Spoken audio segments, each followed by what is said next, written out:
পরম পূজ্যপাদ শ্রীমৎ স্বামী আত্মস্থানন্দজি মহারাজ সম্পর্কে স্মৃতিচারণা করবেন পূজনীয় শ্রীমৎ স্বামী দিব্যানন্দজি মহারাজ।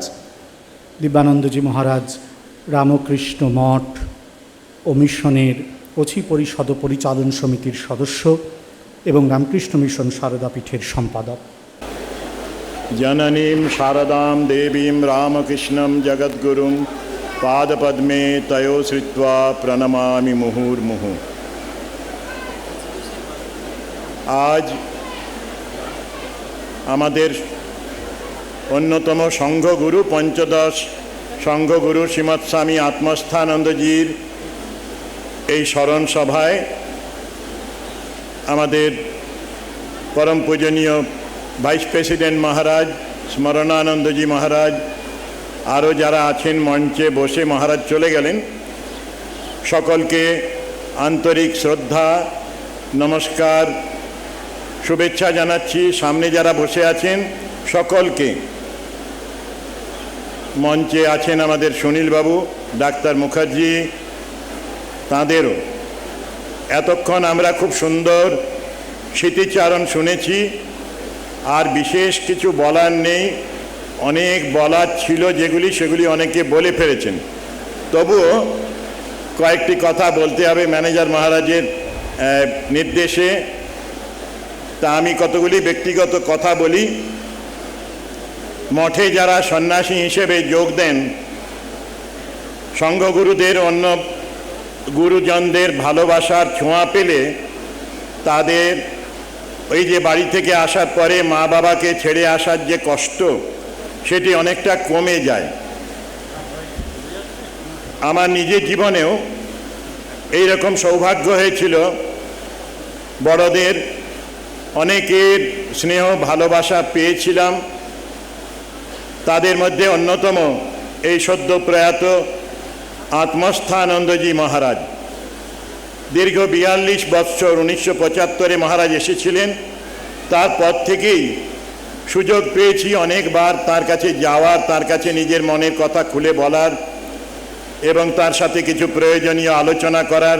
তিনি সব সময় আশ্রয় দিয়েছেন, প্রশ্রয় দিয়েছেন, ভালোবেসেছেন। অনেক কথাই ব্যক্তিগত, তবু বলতে হয় যে কখনো তাকে মনে হতো পিতার ন্যায় শাসন করেছেন, কখনো মায়ের মতো ভালোবেসেছেন, আবার ওই ধর্মগুরুর ন্যায় সৎ উপদেশও দিয়েছেন।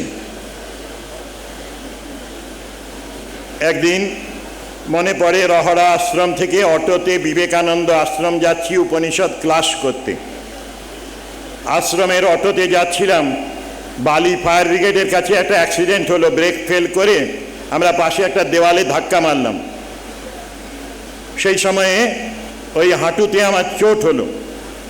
6 মাস আগে হিপ জয়েন্টে সার্জারি হয়েছে, ডাইনামিক হিপ স্ক্রু বসানো হয়েছে, এখনও আছে 94 সাল থেকে সেই প্লেটগুলো, স্ক্রুগুলো।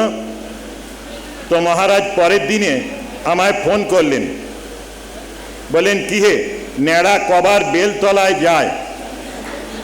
এরপরে যখন এলাম, হাত ধরে আমাকে বললেন যে 2 হুইলারে অন্তত আজ চড়বে না কোনো দিন, কথা দাও।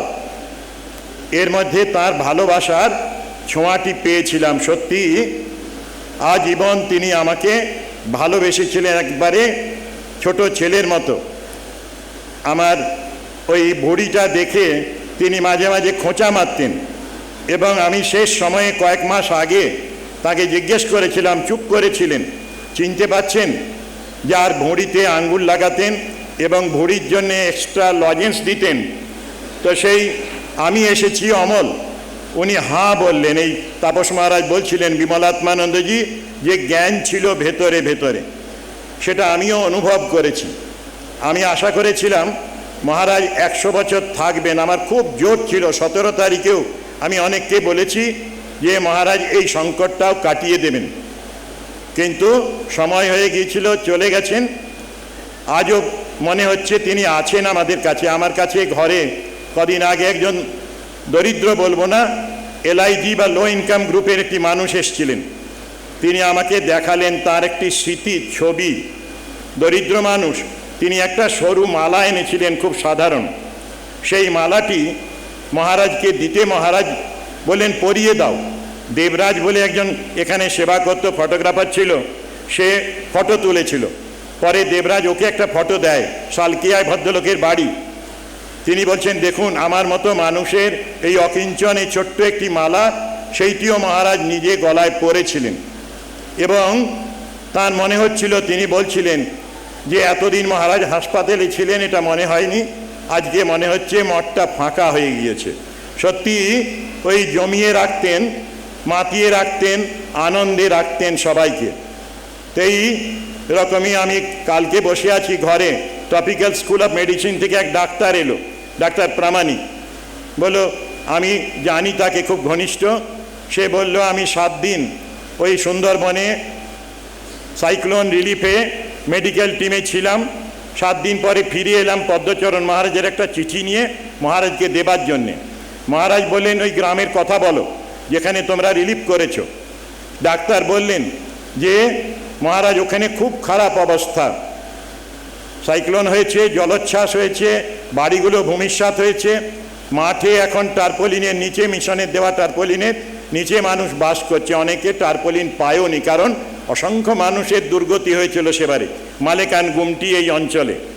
সেই সময়ে ছেলেটি বলছে জানেন মহারাজ গবাদি পশু গরুগুলো মারা গেছে, মরা গরু আমরা গিয়ে দেখেছি পড়ে রয়েছে, ওদের বাচ্চাদের, কোলের বাচ্চাদের দুধ নেই, ছোট বাচ্চাদের একটু যদি দুধ পাঠান।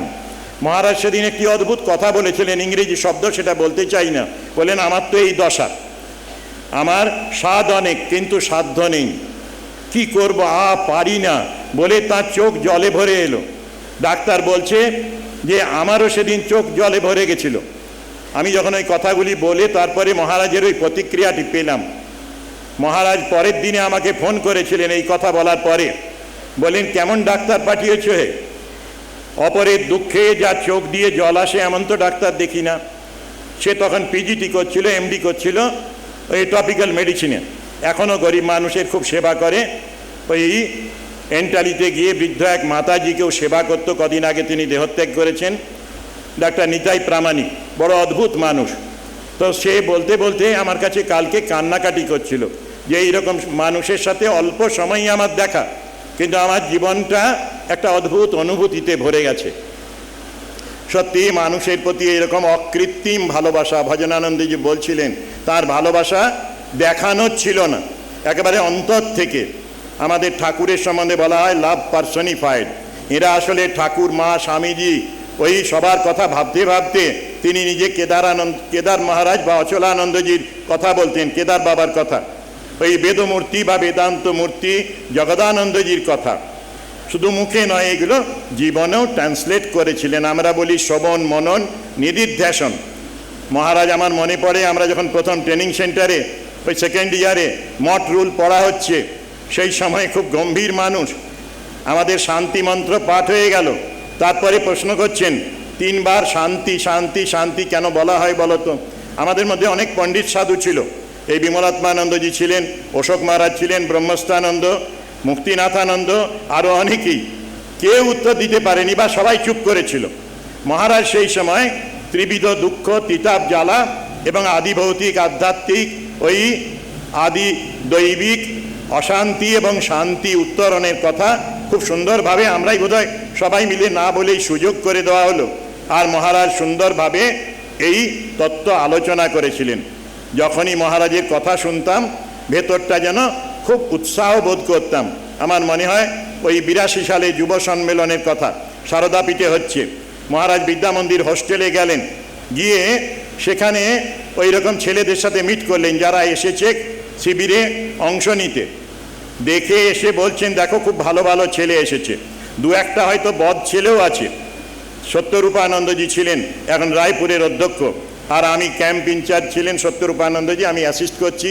উনি বলেন ছেলেগুলোকে ভালো করে দেখো, ওদের ব্রেন ওয়াশ করার চেষ্টা করো, ওদের ভালো করে স্বামীজির আইডিয়া দিও, ব্যক্তিগতভাবে তাদের সাথে আলোচনা করো, দেখবে এদের মধ্যে থেকে 2-4টে ছেলে নিশ্চয়ই যোগ দেবে সঙ্গে।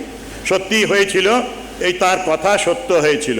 85 সালেও যুব সম্মেলন, 82-তে মহারাজের যে বক্তৃতাগুলো সেগুলো যুবকদের খুব আকৃষ্ট করত। সত্যি মহারাজ খুব একটা ইন্সপিরেশন, একটা শক্তি, আগুন যেন দিতেন এই তার কথাবার্তার মধ্যে দিয়ে। ওই শেষ সময়ে তা দেখে কিন্তু বোঝা যায় না।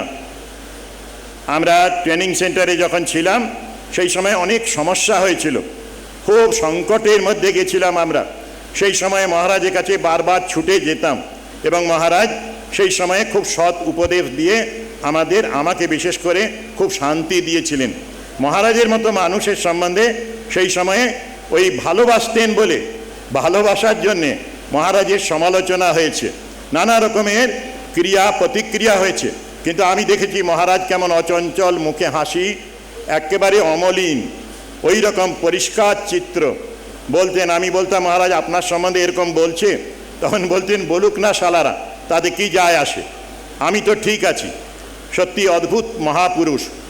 আর একদিন আমি শুনেছিলাম তার ব্যক্তিগত একটি মুখের কথা, আমার শোনার কথা নয়, আমি ওপরে গম্ভীরানন্দজির ঘরে, তখন ওনার পা ভেঙেছিল, সেই সময় রাত্রিবেলায় আসতাম, থাকতাম, দেখছি নিচে আত্মস্থানন্দজি বসে নিজের কথা বলছেন আমি ওই বিজ্ঞান মহারাজের কাছে মন্ত্র পেয়েছি, আমি বিরজানন্দজির সেবা করেছি, আমি কিছুকে ভয় করি না, কোনো কিছু তোয়াক্কা রাখি না। প্রথমে মনে হয়েছিল বোধহয় এটা অহংকার, আসলে অহংকার মোটেই ছিল না, এটার মধ্যে ছিল ওই গুরুর প্রতি অগাধ শ্রদ্ধা ও বিশ্বাস, এইটি তার মধ্যে দেখার মতো ছিল। উনি মাঝে মাঝেই বিরজানন্দজির কথা বলতেন, ওই আমাদের কেদার বাবার কথা বলতেন, জগদানন্দজির কথা বলতেন, এবং সব সময় মনে হতো কিছু শেখার আছে, তাদের কাছে শিখেছিলেন, আমাদেরও শেখাবার চেষ্টা করতেন। আমরা বলি ফ্রেন্ড, ফিলোজফার, গাইড। মহারাজ সত্যি সেই রকমভাবেই আমাদের সব সময় গাইড করেছেন। ত্রিপুরাতে 84-তে একটা ভয়ঙ্কর বন্যা হয়, আমি সাঁতার না জানলেও চলে যাই, যে কিছু কাজ করার সুযোগ পাব। সেই সময়ে আমরা সার্ভে করেছি, রিলিফ করেছি। হঠাৎ আমরা জানলাম আরেকটা অঞ্চল খুব দুর্গত, ওদের হিসাবের মধ্যে ধরা হয়নি, জিনিসপত্র নেই। মহারাজকে ফোন করলাম, মহারাজ প্রথমে আমাকে পরীক্ষা করছেন, বলছেন লোকের দুঃখ দেখলেই গলে যাও তোমরা, কেঁদে ফেলো না, আমি আর পারবো না। সত্যি মহারাজের মাঝে মাঝে ওইরকম একটা মুড, একটা দশা দেখে আমাদের সন্দেহ হতো কীরকম মানুষটি।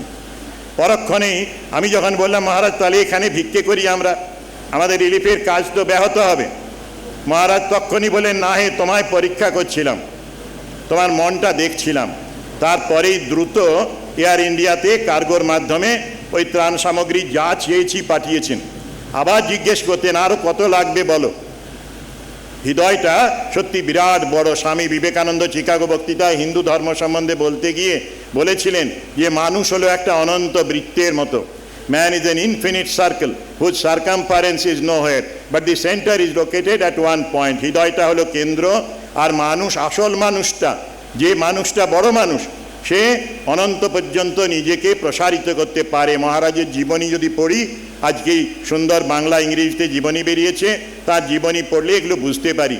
বীরেশ্বরানন্দজির যে স্মরণ সভা হয়, তাতে মহারাজ একটি কথা বলেছিলেন যে কিছু মানুষ ওই বার্মা থেকে রিফিউজি হয়ে এসেছিলেন, তাদের খুব নীরবে বীরেশ্বরানন্দজি সাহায্য করতেন, কেউ জানতো না। সেই মানুষগুলি পরে আত্মস্থানন্দজির কাছে এসে চোখের জল ফেলে তাদের দুঃখের কথা জানিয়েছিল। এখন আমাদের কে দেখবে? সেই সময় কিন্তু আত্মস্থানন্দ মহারাজই এগিয়ে এসেছিলেন ওদের দেখার জন্যে, ওদের জন্যে তিনি ওয়েলফেয়ার থেকে ওই সাহায্যের ব্যবস্থা করেছিলেন। যে মানুষগুলো আসলে ভিক্ষে করতে পারে না, সেই মানুষগুলোর জন্যে তিনি নিয়মিত সাহায্যের ব্যবস্থা করেছেন। এরকম বলে শেষ করা যাবে না। মহারাজের হৃদয় খুব বড়, প্রসারিত ছিল। তার সাথে আমাদের ভজনানন্দজি সুন্দর বললেন, আমরাও দেখেছি ওই সব যোগগুলো মিলিত হয়েছিল। যত কাজ তার সাথে তত ধ্যান, জপ। আমার মনে পড়ে ওই কৈলাসানন্দজি মহারাজ একটা সভায়, মায়েদের সভায় বলেছিলেন মায়ের মতো কে কাজ করতে পারবেন? মায়েরা সব বলছেন 200-300 মা আছেন, বলছেন না না, আমরা মায়ের মতো কাজ করতে পারবো না। তারপরেই মহারাজ বললেন দেখো, মা এই কাজ করতেন, তার সাথে 1 লাখ জপ করতেন। সত্যি কিভাবে যে সম্ভব হয় কাজের সাথে এত বেশি জপ ধ্যান, এটা এইরকম মহাপুরুষদের জীবন দেখলে তখনই বোঝা যায়, হ্যাঁ সব সম্ভব। সেই জন্যই বলা হয়েছে যে lives of great men remind us that we can make our life sublime. যারা মহাপুরুষ তাদের জীবন দেখলে বোঝা যায় আমাদের জীবনটা কত উন্নত করতে পারা যায়। তারা চলে যান কালের প্রভাবে, কিন্তু তারা রেখে যান তাদের পদচিহ্ন। ওই 16ই অক্টোবরে মাস্টারমশাইকে ঠাকুর জিজ্ঞেস করেছিলেন স্বপ্ন টপ্ন দেখো, তখন এক স্বপ্নের কথা মাস্টার বললেন, প্রবল জলোচ্ছ্বাস, আমাদের নৌকোগুলো সব ডুবে গেল, আমরা একটা জাহাজের স্থান পেলাম, তারপরে দেখলাম ওই উত্তাল ঢেউয়ের মধ্যে দিয়ে এক ব্রাহ্মণ হেঁটে চলেছেন। আমি জিজ্ঞেস করলাম কিভাবে যাচ্ছেন? তিনি বললেন এই পথটা দেখে রাখো, এই পথ বরাবর একটা সাঁকো আছে, আমি সেই সাঁকোর ওপর দিয়ে যাচ্ছি, কোনো সাঁকো টাকো নেই। তিনি কোথায় যাচ্ছেন? আমি যাচ্ছি ভবানীপুর। ঠাকুর তাকে বলেছিলেন, আমার শুনে রোমাঞ্চ হচ্ছে, তুমি মন্ত্র লও ইত্যাদি। এই ঘটনায় আমাদের মনে হয় এই যারা এই রকমের মানুষ তারা আমাদের পথ দেখিয়ে যান। তিনি নেই ঠিকই, কিন্তু তিনি আরও ঘনিষ্ঠভাবে থাকবেন যদি আমরা তাকে চাই, তার ভাবে যদি কাজ করি, তার শক্তিটাতে বিশ্বাস করি এবং ওই রকমের একটু কিছু হবার চেষ্টা করি, তাহলেই তার আশীর্বাদ আমাদের মাথায় বর্ষিত হবে। আমি আরেকজন সন্ন্যাসীর কাছে শুনেছিলাম, শঙ্করানন্দজি দীক্ষিত, তিনি বিদেশে আছেন, তার সংকটের সময় তিনি ভাবছেন কিভাবে আমার দিনগুলো কাটবে। সেই সময় শঙ্করানন্দজি সামনে এসে উপস্থিত আর বলছেন, তোর সংকট কেটে যাবে রে, ভয় নেই, বিশ্বাস কর ঠাকুরকে। এবং তিনি কিছুদিনের মধ্যেই সেই সংকট থেকে উত্তীর্ণ হয়েছিলেন। গুরু শক্তি অমোঘ, গুরু শক্তি সূক্ষ্মরূপে আমাদের সকলকে রক্ষা করেন। তার মধ্যে তো ঠাকুর ছিলেন, ওই ঠাকুরেই তিনি মিশে গেছেন, আবার তিনি ওইভাবেই থাকবেন লীলা থেকে নিত্যের মতো। এইটুকু বলেই শেষ করি। সকলকে আবার আমি প্রণাম জানাই, বড়দের আর অন্যদের শুভেচ্ছা জানাই।